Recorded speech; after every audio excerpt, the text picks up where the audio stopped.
Amen. Amen. Amen. Lisons donc dans le livre de Luc, chapitre 2, verset 4. Luc 2, verset 4. Luc chapitre 2, le verset 4. Luc 2, verset 4.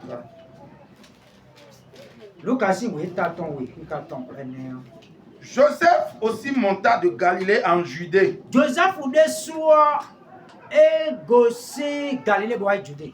De la ville de Nazareth à la ville de David, nommé Bethléem, parce qu'il était de la maison et du lignage de David. Amen. Amen. Et c'est ce que j'expliquais ici pour dire que c'est pas la femme qui a une lignée. C'est pourquoi quand Jésus-Christ dans la lignée de Judas, Joseph, oui, de David, parce qu'il devait forcément sortir de la lignée de Judas. Quand on parle de David le roi ici, il faut juste comprendre qu'il est issu de la lignée de Judas. Amen. Amen. Nous voyons ici que Jésus-Christ est venu de la lignée de Judas. Et c'est pourquoi nous sommes en train d'expliquer que pourquoi est-ce que nous sommes en train de nous fatiguer à faire comprendre toutes ces choses-là aujourd'hui. Nous allons venir là-dessus. Nous allons lire dans le livre de Romains à son chapitre 1. Verset 3. Romains 1, le verset 3. Romains 1, 3. Romains à son chapitre 1, le verset 3. Touchant son fils né de la semence de David selon la chair. Amen. Paul montre encore ici que Jésus-Christ est issu de la lignée de David. Il est issu de la lignée de David est venu en la chair. Ce qui veut dire que le Dieu qui a pris encore pris par la lignée de Judas. Qu'est-ce qu'il est venu faire et quelle est la raison pour laquelle nous pointons du doigt ces choses? Lisons dans le livre d'Hébreux.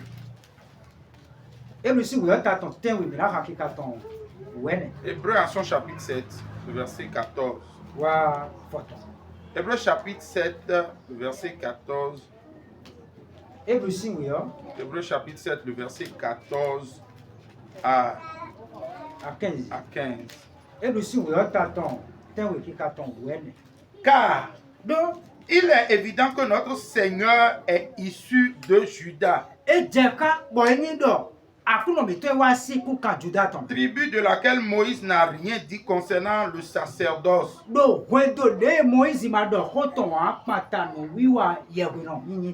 Et cela devient encore bien plus évident. Car il s'élève un autre sacrificateur selon la ressemblance de Melchisédek. Amen.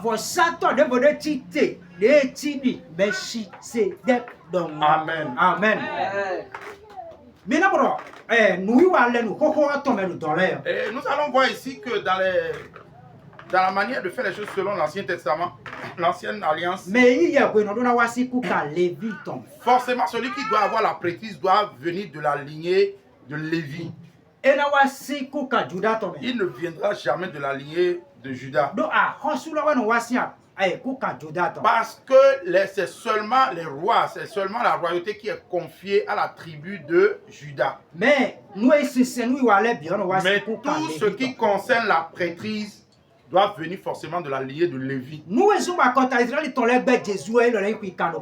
Voilà l'une des raisons encore pour lesquelles les Israélites n'ont pas, les Juifs n'ont pas accepté Jésus-Christ. Parce que il n'est pas issu d'une lignée de prêtrise selon les Lévi. Parce que tous sont figés sur le fait que si quelqu'un doit faire la prêtrise, il doit forcément être issu de la lignée de Lévi. Parce qu'aucun des Lévites n'était roi. Mais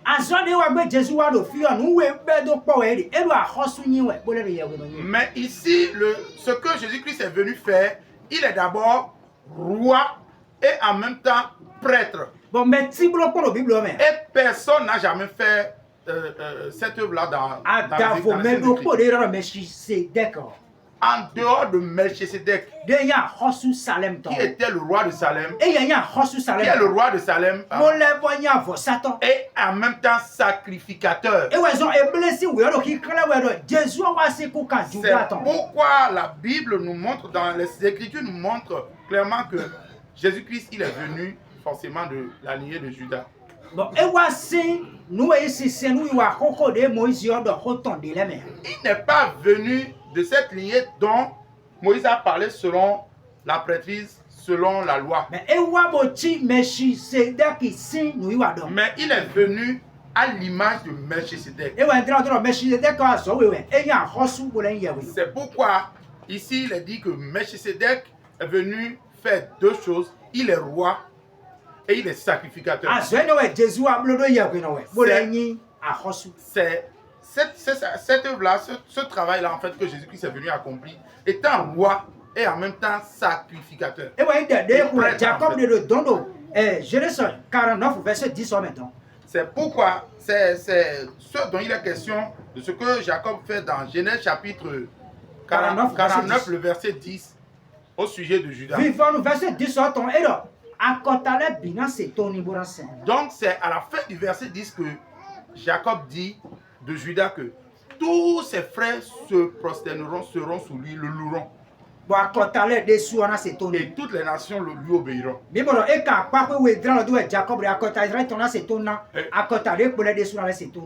nous voyons ici que Jacob pointait déjà deux choses du doigt, qui étaient ce que le peuple d'Israël ou de Juda devait lui obéir, et toutes les autres nations autour également.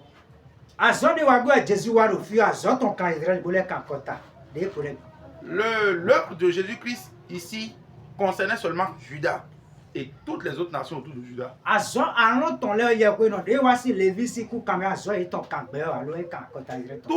Tout prêtre issu de Lévi, leur œuvre ne concernait en rien les autres, mais concernait seulement Juda.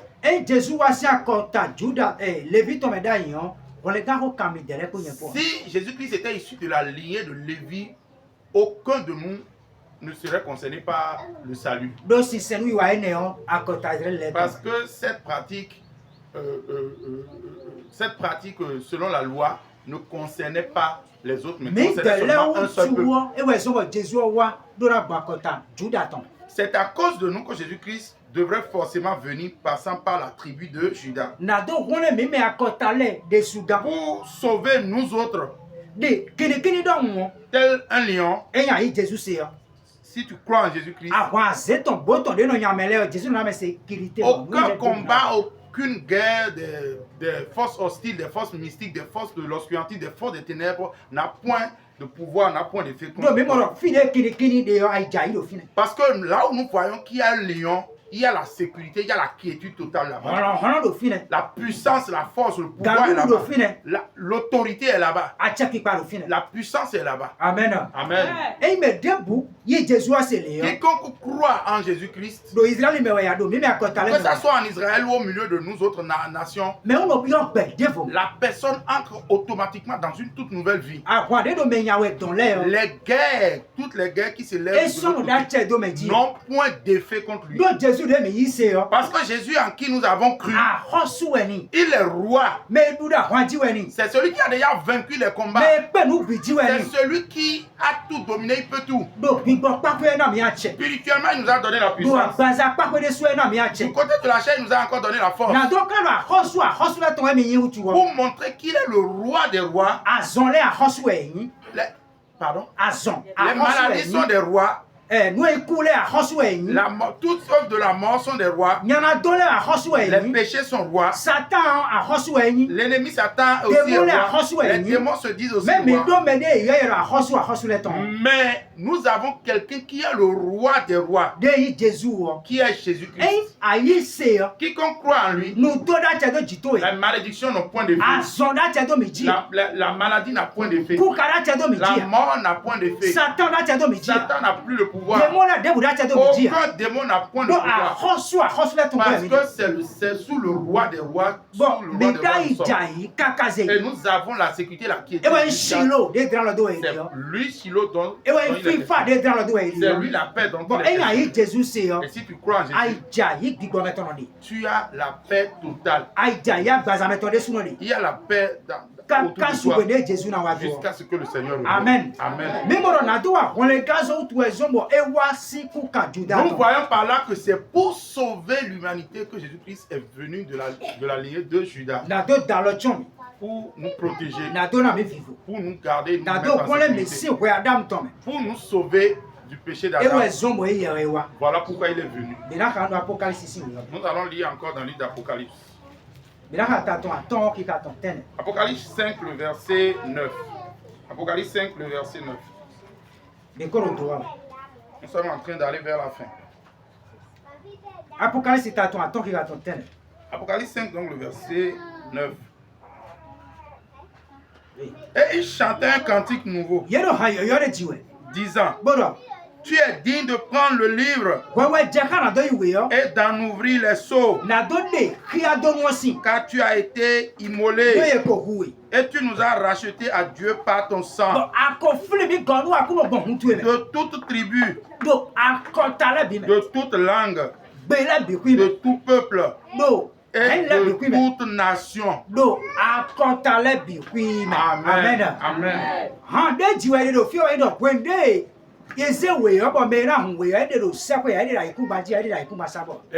le cantique dont il est question ici, c'est que lorsque le livre de vie a été pris et que quelqu'un devait ouvrir le livre, il n'y avait personne sur terre dans les cieux, quiconque pouvait ouvrir. Et c'est là Jean dit qu'il a vu la chose et puis il pleurait. Parce que la main qui tenait ce document était une main très puissante. Et c'est là qu'il a vu que le lion qui a quitté la tribu de Judas, et un des vieux, ça, il vient vers Jean et lui dit: Jean, ne pleure point. Le lion qui a quitté la tribu de Judas, c'est lui qui a déjà ouvert le livre. Et il a enlevé le sceau. Et on pointait du doigt ainsi Jésus. Et quand est-ce que Jésus-Christ a ouvert ce livre et enlevé le sceau? Et c'est là, c'est à ce moment-là qu'il allait à la croix. C'est lorsqu'il fut à la croix. C'est pourquoi il dit: il le vit comme un agneau.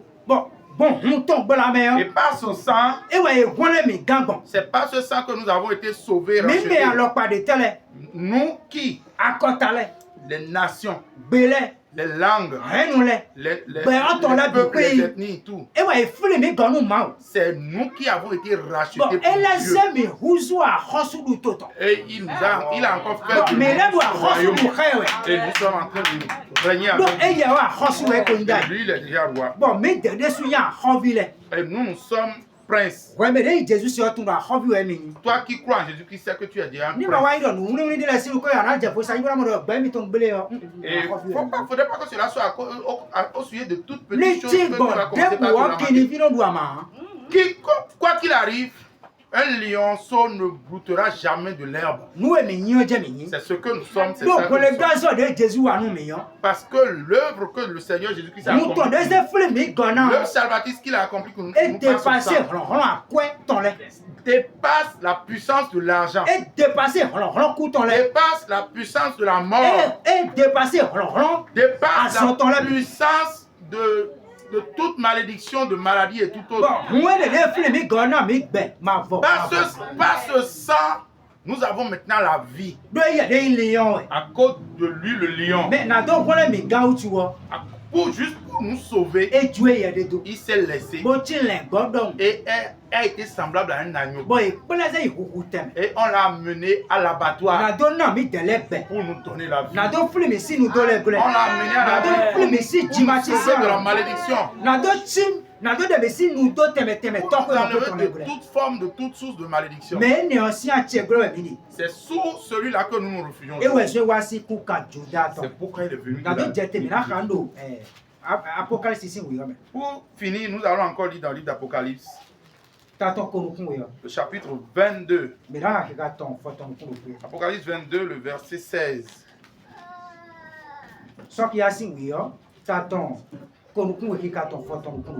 Apocalypse 22, le verset 16. Moi, Jésus, j'ai envoyé mon ange pour témoigner de ces choses dans les églises. Je suis la racine et le rejeton de David et l'étoile brillante du matin. Amen. Amen. Jésus lui-même montre que c'est lui-même qui a témoigné de ces choses en envoyant ses anges. Ce que nous sommes en train de lire depuis la Genèse, c'est Jésus-Christ qui parlait par Jacob. C'est lui qui parlait par Noé. C'est lui qui parlait par Abraham. C'est lui qui parlait par Isaac. C'est lui qui parlait par Jacob. Qui parlait par Judas. Jusqu'à David. Jusqu'au jour où il prit un corps est venu dans la personne de Jésus. Lorsqu'il finit tout dans le livre de Révélation, qui est le livre d'Apocalypse, et c'est là il montre que c'est moi-même qui ai montré ces choses et a envoyé mes anges.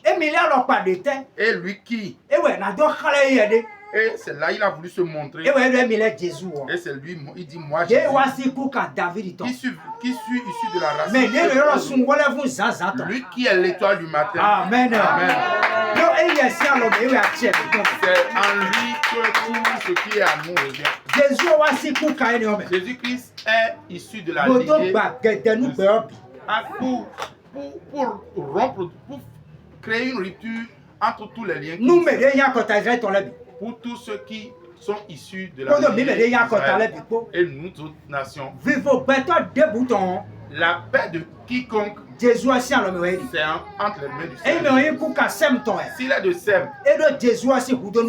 il a besoin de Jésus. S'il est de Cam, il a besoin de Jésus-Christ. S'il est issu de la lignée de Japheth, il a besoin de Jésus.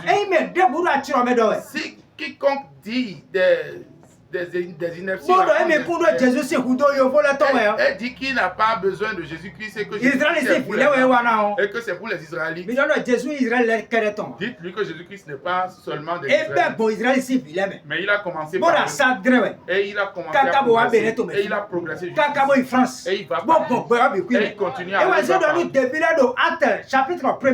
C'est pourquoi il a dit aux disciples dans Acte 1er, et il leur dit, allez partout dans le monde. Et il leur dit, vous trouverez une puissance venue sur vous lorsque l'Esprit viendra sur vous. Et vous serez mes témoins en Judée. Jérusalem, non lieu de départ. En Jérusalem, et dans toute la Judée. Bon, Judée, dans toute la Samarie et partout sur la terre dans le monde entier. Amen. Amen. Bon, mais et c'est le seul qui a sauvé l'humanité, qui est Jésus-Christ. Sans Jésus-Christ, pas de point de salut. Mais celui qui a Jésus-Christ, c'est lui qui a la vie. Celui qui a le Christ, c'est lui qui a la rémission de ses péchés. Celui qui a Jésus-Christ, c'est lui qui n'a c'est lui qui n'est point sur le contrôle. C'est celui qui n'est point sur le contrôle des malédictions. Si nous finissons sur cette terre, et nous réglerons jusqu'à l'éternité. Que le Seigneur nous allons nous arrêter dans la nous sommes joyeux.